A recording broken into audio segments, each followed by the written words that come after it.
پابندی سے کر رہے ہیں، لیکن جو اسلام جس کو اسلام چاہتا ہے اور جس کو کرنے کا حکم اسلام دیتا ہے اس کا کہیں عطا پتا ہے ہی۔ اب آپ یہ سمجھ لیجئے کہ حضور اکرم صلی اللہ علیہ وسلم کے جو صحابی ہیں وہ صحابی بنے کیسے،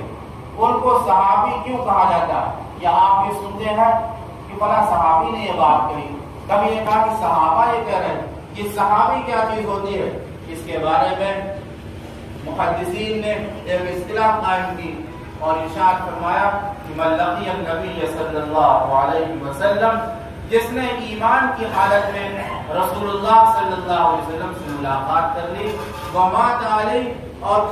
اسی پر اس کی موت آ گئی، اسی پر وہ مر بھی گیا ہو، اور وہ ملاقات چاہے ایک دن کی رہی ہو، چاہے ایک سال کی رہی ہو، چاہے ایک سیکنڈ کی رہی ہو، صرف رسول اللہ صلی اللہ علیہ وسلم کی زیارت اس نے کر لی، رسول کو اس نے دیکھا اور رسول نے اس کو دیکھا، اگر یہ بات پیدا ہو گئی تو وہ صحابی بن گیا، اور پھر جب وہ صحابی بن گیا تو اس کا مرتبہ، اس کا مقام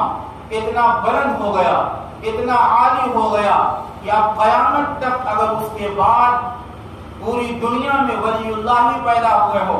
پوری دنیا میں اولیاء اللہ ہی پیدا ہوئے ہو، ان اولیاء اللہ کے اعمال کو ایک طرف رکھو، اور وہ صحابی جو چند منٹوں کا صحابی جس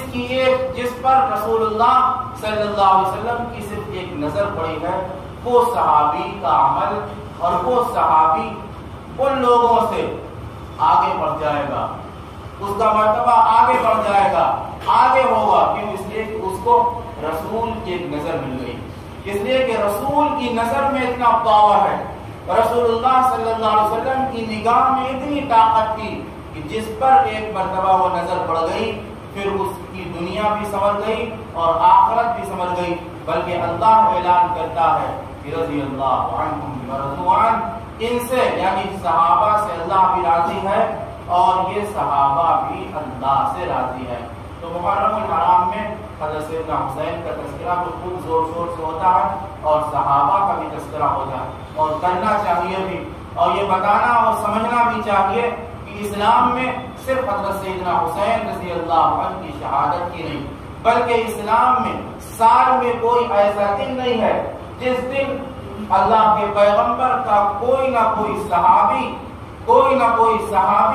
شہید نہ ہوا ہو، کوئی نہ کوئی صحابی موت کے گھاٹ نہ اتارا گیا ہو، بلکہ اسلام کی پوری تاریخ شہیدوں کے خون سے لالہدار ہے۔ اللہ رب العزت والجلال ہم سب کو سمجھنے کی توفیق عطا فرمائے اور خرافات سے، رسومات سے، بدعات سے بچنے کی توفیق عطا فرمائے۔ صحابہ کا جو مقام ہے اس مقام کو ہمیں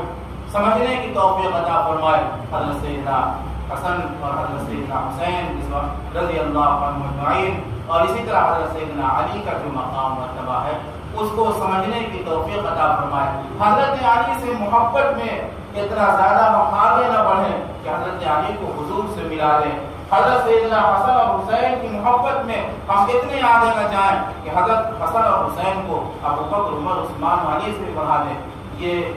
ناانصافی ہوگی، بلکہ جس کا جو مقام ہے اس کو وہیں پہ رکھا جائے۔ اللہ رب العزت والجلال سمجھنے کی توفیق عطا فرمائے۔ اگلے جمعے انشاءاللہ ہم یہ بتائیں گے کہ حضرت سیدنا حسین رضی اللہ عنہ